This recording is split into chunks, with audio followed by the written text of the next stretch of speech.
नमस्कार दोस्तों, अगली प्रस्तुति से पहले समस्त दर्शकगण से एक सवाल।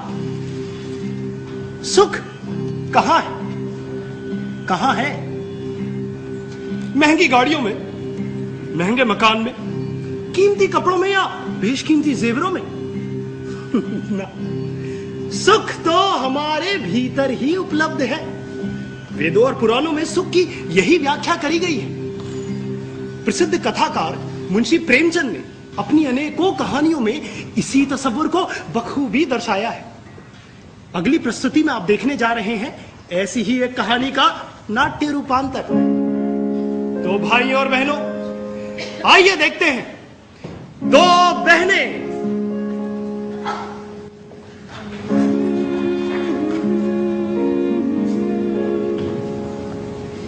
लग जा गले कि फिर हंसी रात हो ना हो, शायद फिर इस जन्म में मुलाकात हो ना हो। लग जा गले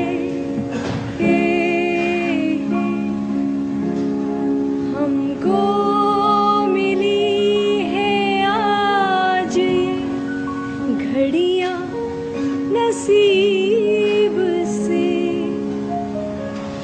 जी भर के देख लीजिए हमको करीब से, फिर आपके नसीब में ये बात हो ना हो,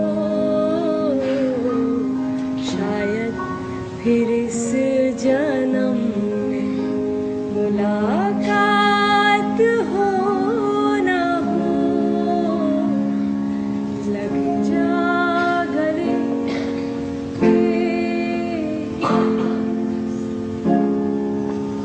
रूप कुमारी।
राम दुलारी।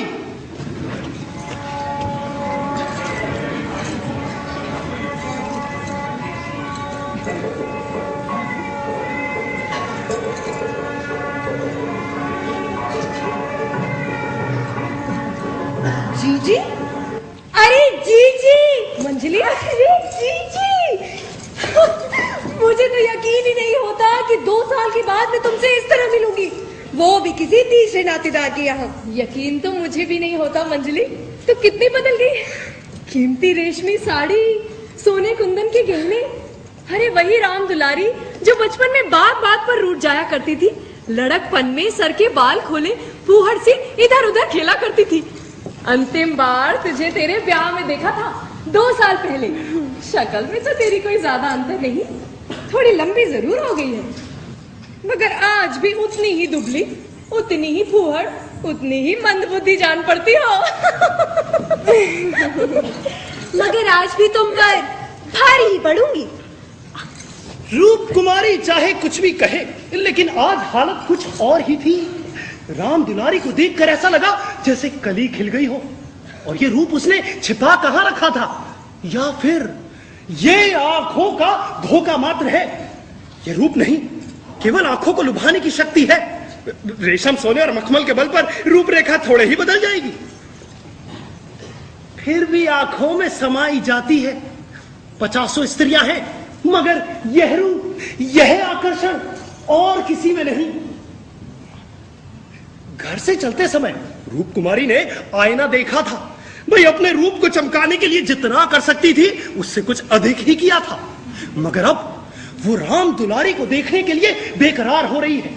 वो तुलनात्मक दृष्टि से देखेगी कि राम दुलारी में इतना आकर्षण कहां से आया, इस बात का पता लगाएगी। वो आलोचनात्मक दृष्टि से एक एक अंग को देखेगी। भाई उसकी मुख छवि निष्कलंक है, मगर वो ताजगी, वो मादकता, वो माधुर्य नहीं है। हाँ, नहीं है। वो अपने को धोखे में नहीं डाल सकती।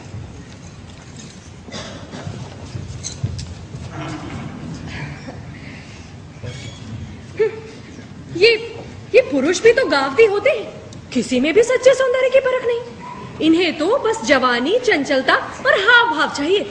मुंह आंख रखकर भी अंधे बनते हैं। ये तो उम्र के तमाशे हैं। असली रूप तो वो है जो समय की परवाह ना करे। मगर इन अंधों को कौन समझाए? आम कपड़ों में राम दुलारी को खड़ा कर दो, फिर देखो सारा जादू कहां उड़ जाएगा। चुड़ैल सी नजर आएगी, चुड़ैल सी। हाँ, मगर राम दुलारी के घर वाले इतने संपन्न तो ना थे। विवाह के गहने और जोड़े तो बहुत ही निराशाजनक थे। उसके ससुर एक रियासत के मुक्ताराम थे और दूल्हा तो कॉलेज में पढ़ता था। फिर 2 सालों में मेमन कहां से इतना उसने बरसा? कौन जाने, गहने कहीं से मांग लाई हो, कपड़े भी मांगे हुए हो सकते हैं। कुछ औरतों को अपनी हैसियत से बढ़ा चढ़ा कर दिखाने की लत सी होती है। भाई ये स्वांग तो राम दुलारी को मुबारक हो, मैं तो जैसी हूँ वैसी ही अच्छी हूँ। प्रदर्शन का ये रूप कितना बढ़ जाता है। घर में रोटियों का ठिकाना नहीं, मर्द 25-30 रुपए पर कलम खींच रहा है और देवी जी घर से ऐसे बंटन कर निकलेंगी जैसे कहीं की राजकुमारी हो। बिसातियों और दर्जियों के तकाजे सहेंगी, बजाज के सामने हाथ जोड़ेंगी, शौहर की घुड़कियां खाएंगी, रोएंगी, रूठेंगी, मगर प्रदर्शन के उन्माद को नहीं रोकेंगी। उनके घर वाले भी सोचते होंगे कितनी चिचोरी तबीयत है इसकी, मगर यहाँ तो देवी जी ने बेहयाई पे कमर बांध ली है। कोई कितना भी हंसे, बेहया की बला दूर छक। इन्हें तो बस यही धुन सवार है कि जिधर से निकल जाएं, लोग हृदय पर हाथ रखकर रह जाएं। राम दुलारी ने जरूर किसी से गहने और जेवर मांगे हैं। अजी बेशरम जो है। अब ना सही मेरे पास जेवर और राम दुलारी जैसे दिखावटी कपड़े, पर मुझे किसी के सामने लज्जित तो नहीं होना पड़ता, किसी से मुंह तो नहीं चुराना पड़ता। 1-1 लाख के मेरे 2 बेटे हैं, भगवान उन्हें चिराया। जीजा जी की कुछ तरक्की वरक्की हुई कि नहीं बहन, या अभी तक वही 75 रुपए पर कलम घिस रहे हैं? अरे वाह, तरक्की क्यों नहीं, अब 100 के ग्रेड में है। हाँ, आजकल यही गनीमत है। नहीं, अच्छे MA पासों को देखती हूँ, कोई टके को नहीं पूछता।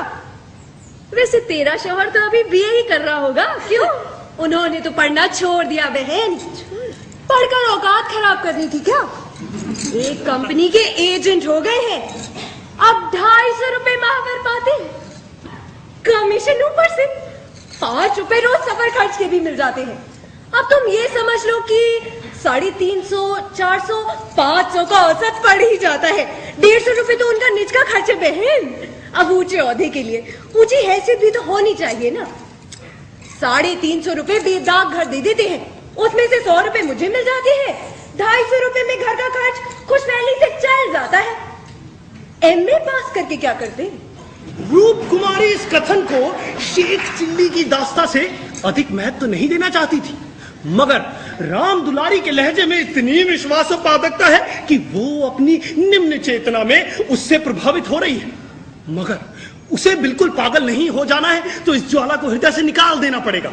जिरह करके अपने मन को विश्वास दिलाना पड़ेगा कि राम दुलारी के इस कथन में 1/4 से अधिक सत्य नहीं है। 1/4 तक वह सह सकती है, अब इससे अधिक उससे सहा नहीं जाएगा। इसके अलावा उसके दिल में धड़कन भी है कि कहीं यह कथा सत्य निकली तो वो राम दुलारी को कैसे मुंह दिखाएगी। इतनी बड़ी रकम आत्मा की हत्या करके भी क्यों ना मिले, पर रूप कुमारी के लिए असह्य होगा। भाई आत्मा का मूल्य हद से हद 100 रुपए हो सकता है। 500। अगर एजेंटी में ही इतना वेतन और भत्ता मिल जाता तो क्या सारे कॉलेज बंद नहीं हो जाते? हजारों लड़के क्यों अपनी जिंदगी बर्बाद करते? जी तुम यहाँ भूल कर रही हो। अरे एमए तो सभी पास कर लेते हैं, मगर एजेंटी बिरले ही किसी को आती है। ये तो ईश्वर की देन है। कोई चाहे जितने भी पढ़ ले, लेकिन जरूरी नहीं कि अच्छे रुपए भी पैदा कर ले। रुपए पैदा करना दूसरी बात है, आलिम फाजिल हो जाना और बात। अपने माल की श्रेष्ठता का विश्वास पैदा करा देना, ये दिल में जमा देना कि इससे सस्ता और टिकाऊ माल बाजार में मिल ही नहीं सकता, आसान काम नहीं। अरे एक एक ग्राहकों से उनके सांप का पड़ता है, बड़े बड़े रईस और राजाओं का मत फेरना पड़ता है, तब जाके माल बाजार में बिकता है। मामूली आदमी तो राजाओं नवाबों के सामने जा ही न सके, पहुंच ही ना हो, और चलो मान लो पहुंच भी जाए तो जुबान ना खुले। पहली पहल तो इन्हें भी झिझक हुई थी, मगर अब तो सागर के मगर हैं। अगले साल तरक्की होने वाली है। फिर तो शायद 1000 मिलने लगे। 1000 तो नहीं, मगर 600 में संदेह नहीं। कोई आंख का अंधा मालिक ही फंस गया होगा। जी व्यापारी आंखों के अंधे नहीं होते। अरे उनकी नजरें हम सब की नजरों से कई तेज होती हैं। जब तुम उन्हें 6000 कमा के दो तब कई 600 मिले हैं। अरे जो पूरी दुनिया को नचाए उन्हें कौन बेवकूफ बनाए। उफ, ये निर्दयी आकाश गिर क्यों नहीं पड़ता? पाषाण हृदय धरा फट क्यों नहीं जाती? ये कहाँ का न्याय है कि रूप कुमारी जो रूपवती है, तमीजदार है, सुघड़ है, बच्चों पर जान देती है, पति को जान से ज्यादा चाहती है, उसकी तो यह दुर्गति। और यह घमंडी, बदतमीज, विलासी, चंचल, मुफत छोकरी जो कल तक सर के बाल खोले घूमा करती थी, रानी बन जाए। परिहास से काम चलता ना देख रूप कुमारी ने अपमान का अस्त्र निकाला। भाई मैं तो इसे कोई बहुत अच्छा पेशा नहीं मानती। सारा दिन झूठ के तुम्हार बांधो, ये तो ठग विद्या है।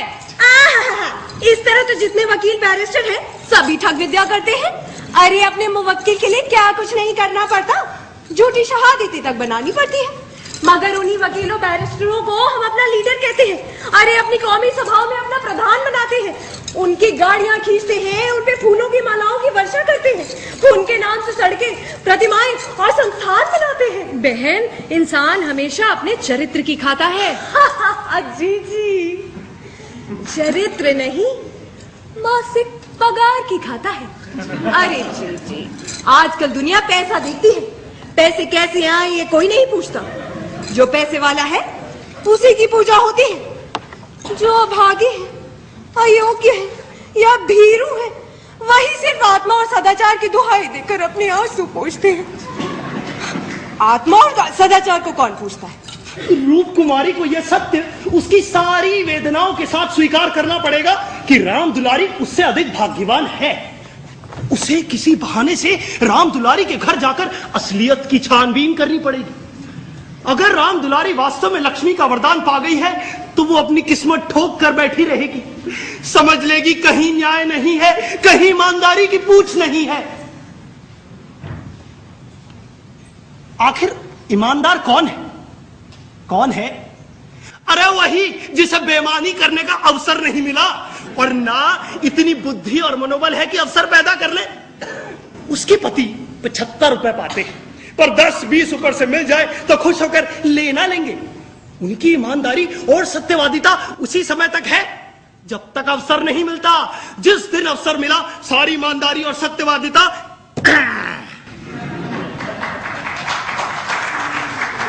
और क्या रूप कुमारी में इतना नैतिक बल है कि वो अपने पति को हराम का माल हजम करने से रोक दे? अजी रोकना तो दूर, वो तो खुश होगी, शायद पतिदेव की पीठ ठोकेगी। अच्छा बहन, मैं चलती हूँ, तुम्हारे लिए रिक्शा मंगवाती हूँ। भैया इधर तो आना।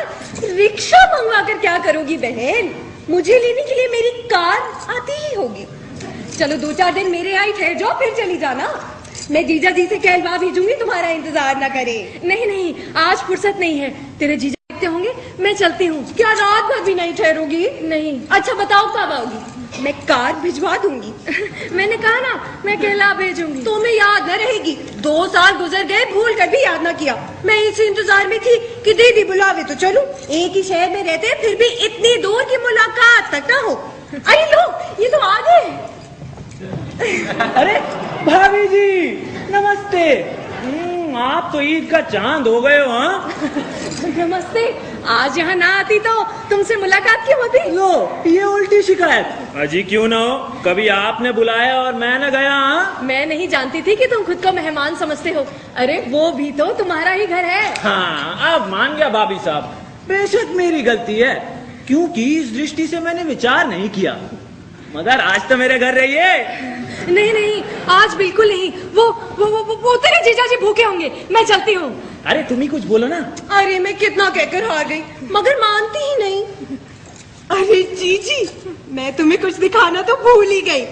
ये देखो हमारे छोटे से मकान की फोटो हमने अपनी रूसी कैमरे से खींची है। छोटा तो नहीं, अच्छा खासा बंगला है। तुम आती तो दंग रह जाती, मैं तुम्हें अपने पूरे बंगले की सैर करवाती। कल ही हमने नए पर्दे और सोफे लगवाए, बेल्जियम से मंगवाए हैं। इटालियन पर्दे, चीन की मूर्ति, मलेशियन सिंह। तेरे जीजा जी राह देखते होंगे, मैं चलती हूँ। अरे ये छोड़ आएंगे आपको, कार तो है ही। हाँ भाभी जी, बाय नॉट। मैं शीला के साथ चली जाऊंगी, लेकिन जरा जल्दी आइएगा। नए पर्दे लगवाने में मदद करनी है ना आपने।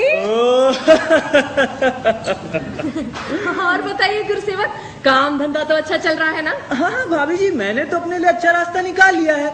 बस यूं ही 2-4 साल काम चलता रहा तो आदमी बन जाऊंगा, और क्या। हाँ हाँ, राम दुलारी ने बताया था, भगवान करे जहाँ रहो खुश रहो, लेकिन जरा हाथ पैर संभाल के रहना। जी मैं मालिक की आंख बचाकर एक पैसा भी देना पाप समझता हूँ भाभी। दौलत का मजा तो तभी है जब ईमान सलामत रहे। अजी ईमान खोकर पैसा कमाया तो क्या, अरे ऐसी दौलत को तो मैं त्याज्य समझता हूँ। और आप किसकी बचाऊं, सब सिया सफेद तो मेरे हाथ में है। अब मालिक तो रहा नहीं, केवल उसकी बेवा है। अरे उसने सब कुछ मेरे हाथ में छोड़ रखा है। अजी मैंने उसका कारोबार संभाल न लिया होता तो सब कुछ चौपट हो जाता। अब मेरे सामने तो मालिक यूं सिर्फ 3 महीने जिंदा रहे बेचारे। हाँ मगर आदमी को परखना खूब समझते थे। मुझे 100 रुपए पर रखा था और एक ही महीने में 150, 200, 300 कर दिया। 300? मगर काम क्या करना पड़ता है? काम, अरे वही मशीनों की एजेंटी, तरह तरह की मशीनें मंगाना और बेचना। चलिए आपको देरी हो रही होगी। भाभी जी चलिए, भाई साहब भूखे होंगे। हाँ हाँ आइए। चलिए चलिए।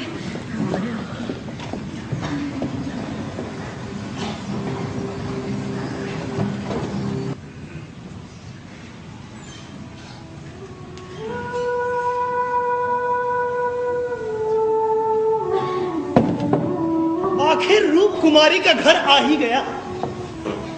रूप कुमारी को यह घर अब कब्रिस्तान सा लग रहा था, जैसे फूटा हुआ भाग्य हो। ना कहीं फर्श, ना गमले, ना फर्नीचर, 2-4 टूटी टाटी तिपाइयां, एक लंगड़ी मेज, 4-5 पुरानी धुरानी खाटे, बस यही इस घर की बिसात थी। आज सुबह तक रूप कुमारी इस घर में खुश थी, मगर अब यही घर उसे काटे खा रहा है। अरे आ गई तुम, कैसी रही शादी? जल्दी से खाना लगा दो, बहुत भूख लगी है। तुम अब तक मेरा इंतजार क्यों करते रहे? मैंने तो कोई खाना पकाने की नौकरी नहीं निकाली है ना। और अगर रात को मैं वहीं रह जाती तो तुम अपने लिए एक नौकरानी क्यों नहीं रख लेते? सारी उम्र मुझे ही पीसते रहोगी क्या? पर नौकरानी रखने के लिए तो मैंने तुमसे कितनी बार। तो फिर लाकर रख क्यों नहीं दी? निकाल देती तो कहते। हाँ ये गलती हुई। असल में तुमने कभी सच्चे दिल से कहा ही नहीं, तुमने केवल मेरा मन रखने के लिए कहा। मैं इतनी भोली नहीं हूँ कि तुम्हारे मन का रहस्य न समझ सकूं। तुम्हारे दिल में मेरे आराम का विचार कभी आया ही नहीं। तुम तो खुश थे, अच्छी लौंडी मिल गई है, एक रोटी खाती है और चुपचाप पड़ी रहती है, महज खाने और कपड़े पर, वो भी जब घर की जरूरतों से बचे। 75 रुपए लाकर मेरे हाथ में रख देते हो और सारी दुनिया का खर्च। मेरा दिल ही जानता है मुझे कितनी कदर ब्यौत करनी पड़ती है, क्या पहनूं और क्या ओढ़ूं। तुम्हारे साथ तो जिंदगी बर्बाद हो गई। भगवान, संसार में ऐसे भी मर्द हैं जो अपनी स्त्री के लिए आसमान के तारे तक तोड़ लाते हैं। गुरुसेवक को ही देखो, दूर क्यों जाते हो? तुमसे कम पढ़ा लिखा है और उम्र में तुमसे कहीं कम। 500 का महीना लाता है और वो राम दुलारी रानी बनी बैठी रहती है। तुम्हारे लिए तो ये 75 रुपए ही बहुत है, रान मानी में मगन। तुम नाहक मर्द हुए, तुम्हें तो औरत होना चाहिए था। औरतों के दिलों में कैसे कैसे अरमान होते हैं, पर मैं तो तुम्हारे लिए घर की मुर्गी का बासी साग हूँ। तुम्हें तो कोई तकलीफ होती नहीं, तुम्हें तो खाना भी अच्छा चाहिए और कपड़े भी, क्योंकि पुरुष हो, बाहर से कमा कर लाते हो। मैं चाहे जैसे रहूं, तुम्हारी वजह से मेरी तो कोई सुनता नहीं।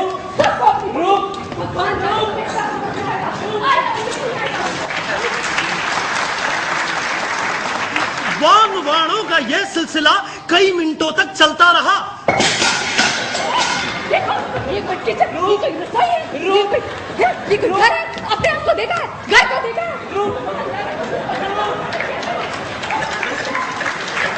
और बेचारे उमानाथ चुपचाप सुनते रहे। अपनी जान में उन्होंने कभी रूप कुमारी को शिकायत का मौका नहीं दिया। उनका वेतन कम है, यह सत्य की बात है, पर यह उनके वश की बात तो नहीं। वे दिल लगाकर अपना काम करते हैं, अफसरों को प्रसन्न रखने की सदैव चेष्टा करते हैं। इसी साल बड़े बाबू के छोटे सुपुत्र को 6 महीने तक अकाउंट्स पढ़ाया। अरे इसीलिए कि वह प्रसन्न रहे। रूप कुमारी की नाराजगी का रहस्य वह समझ गए। अगर गुरु सेवक वाकई में 500 लाता है तो बेशक भाग्य का बली है। अरे पर दूसरों की ऊंची पेशानी देखकर अपना माथा तो नहीं फोड़ा जाता।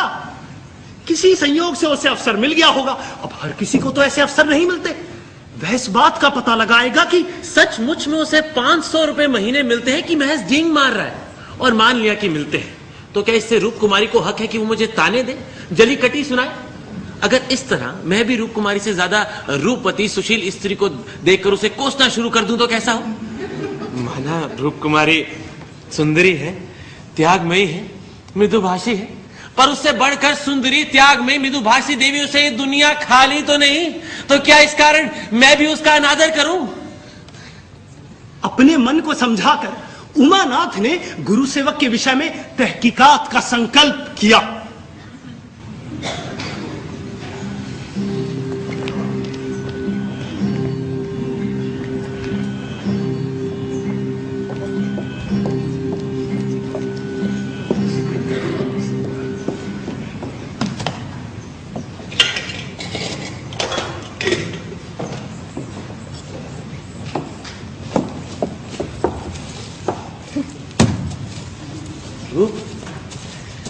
रूप, तो आखिर आपका आना हो ही गया। अरे कहाँ चले गए आप भाई साहब? अरे भाभी जी, देखा मैं आ गया। वो भी अचानक। अब ना कहिएगा। हाँ, वो क्या है ना कि घर में थोड़ी सफाई चल रही थी, इसलिए सामान उथल पुथल है। आइए बैठिए, बैठिए ना। क्या है कि आज भाई साहब ने मेरी दावत की है। उनकी दावत पे तो मैं नहीं आता, लेकिन जब भाई साहब ने कहा कि तुम्हारी भाभी का कड़ा तकाजा है, तब मुझे समय निकालना पड़ा। मैं जरा चाय लेके आता हूँ। हाँ, उस दिन तुमसे कुछ बातचीत ना हो पाई थी, जी लगा हुआ था। जी एक बात बताइए, ये इस पिंजरे में तो आपको बड़ी घुटन होती होगी। पिंजरे में रहना कटघरे में रहने से अच्छा है। पिंजरे में तो निरीह पक्षी रहते हैं, कटघरा तो घातक जंतुओं का निवास स्थान है। अजी छोड़िए, मेरा तो इस घर में दम घुट जाए। भाभी जी, मैं आपके लिए अपने ही घर के पास एक मकान ठीक करा दूंगा। अजी खूब लंबा चौड़ा, आपसे कुछ किराया न लिया जाएगा। अरे मकान दरअसल हमारी मालकिन का है, मैं भी उसी के एक मकान में रहता हूँ। अरे सैकड़ों मकान है उसके पास, सैकड़ों, सब मेरे अख्तियार में। जिसे जो मकान देना चाहूं दे दूं, किराया लूं ना लूं। अरे भाभी जी, अब मैं आपके लिए सबसे अच्छा मकान ठीक करा दूंगा। अरे आप मेरी बड़ी भाभी जो हैं, आपके लिए तो मेरी जान भी हाजिर है। अरे भाभी जी, एक मकान क्या, आपके लिए 100 मकान तैयार हैं। अरे मैं मिसेस लोहिया का मुख्तार हूँ, उसे जो कहता हूँ आंख बंद करके मंजूर करती है। अरे अपना बेटा समझती है मुझे, उसकी सारी जायदाद का मालिक हूँ। मिस्टर लोहिया ने तो मुझे 20 रुपए पर रखा था, 20 रुपए पर। था बड़ा मालदार, मगर किसी को नहीं मालूम उसकी असली दौलत कहाँ से आती है। मेरे सिवाय कोई नहीं जानता। कहाँ से आती है?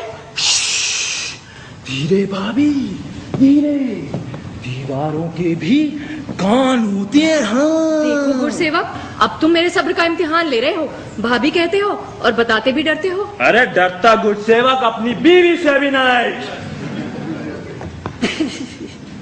सारी। सुनो भाभी, मेरा मालिक दरअसल एक खुफिया फरोश था, किसी से नहीं कहना। हाँ, सौदागर था लड़कियों के जिस्म का। परमेश्वर! अरे हटो, बड़े बड़े होटलों में आना जाना लगा रहता है हमारा। अरे शहर का कौन सा बड़ा अफसर, योग गुरु या फिर नेता नहीं जिसे मेरे मालिक ने खुश न किया हो। अरे लाखों की आमदनी थी उसकी, लाखों की। अब वही व्यापार मैं करता हूं। मैं हर शहर में हमारे खुफिया एजेंट हैं। अरे मिस्टर लोहिया ने मुझे इस फन में उस्ताद बना दिया है। अरे मजाल नहीं कि कोई मुझे गिरफ्तार करे। बड़े बड़े अफसरों से याराना है मेरा। इनके मुंह में नोटों के पुलिंदे ठूस ठूस कर आवाज बंद कर देता हूं। कोई चू नहीं कर सकता। खुलेआम लोगों से मिलता हूं और उनकी जरूरतें पूरी करता हूं। भाभी, अरे सुनो, अरे हिसाब में लिखता हूं 1000 की रिश्वत दी, देता हूं बाकी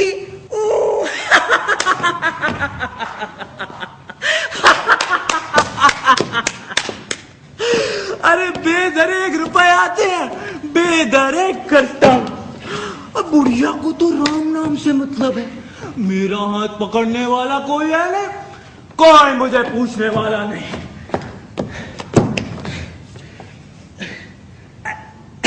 अरे ये तो आपके चरणों की भेंट है भाभी। अब मुझे तो बस दुआ दीजिए कि इसी शान से जिंदगी कट जाए। हाँ। अरे भाभी, जो आत्मा और सदाचार के उपासक है उन्हें कुबेर लात मारता है।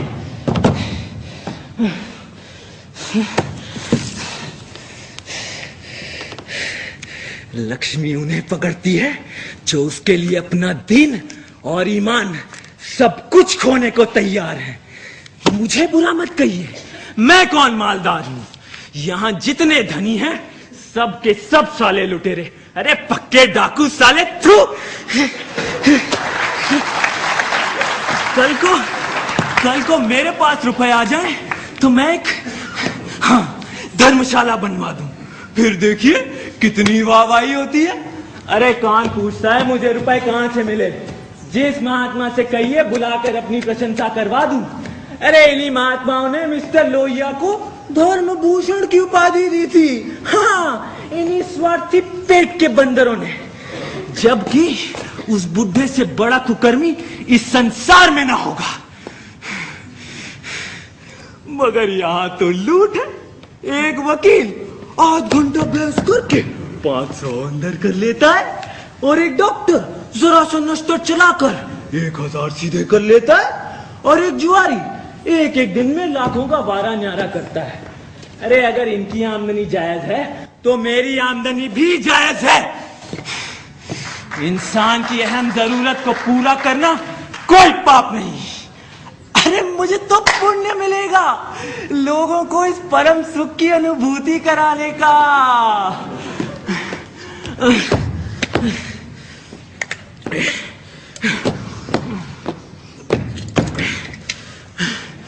मेरी निगाह में बड़े से बड़े मालदार की कोई इज्जत नहीं।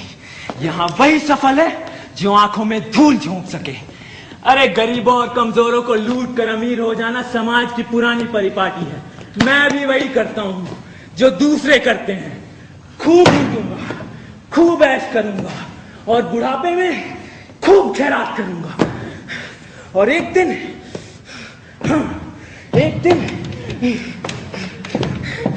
लीडर बन जाऊंगा। हाँ, लीडर। कहिए गिना दूं कितने कोकीन का बाजार लगा लगा कर करोड़पति हो गए।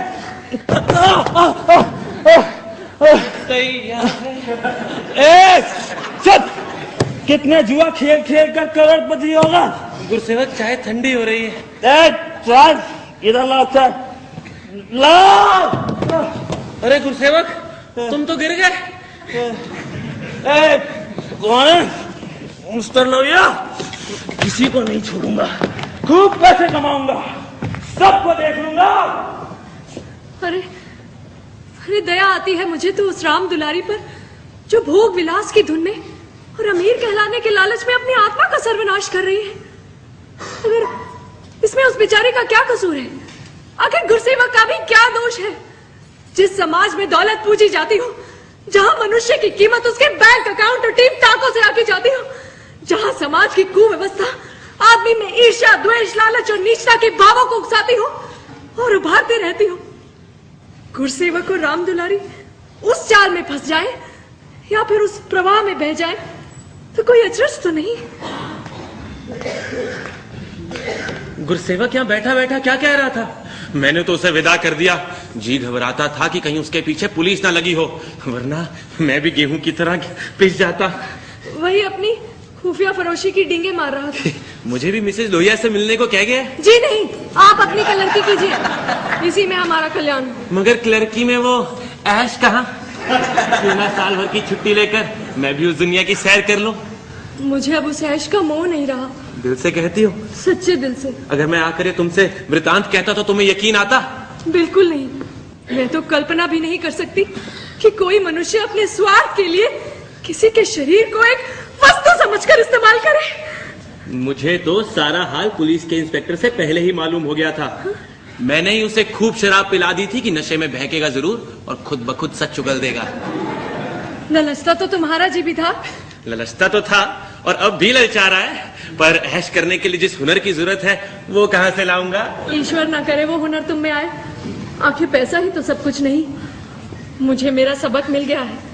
अपनी आत्मा का गला घोट कर ऐश करी भी तो क्या, आपकी सेवा में जो पुण्य है मेरे लिए वही काफी है। अरे बच्चे आते होंगे, खाना भी नहीं पकाया है, घर का सारा सामान कैसे बिखरा पड़ा है। आप मुंह हाथ धोकर आइए, मैं आपके लिए खाना पकाती हूँ।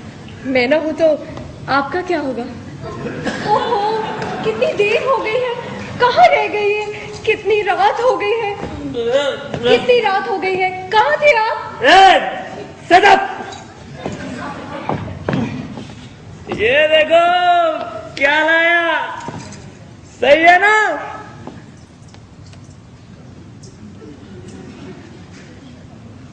सुख कहाँ है?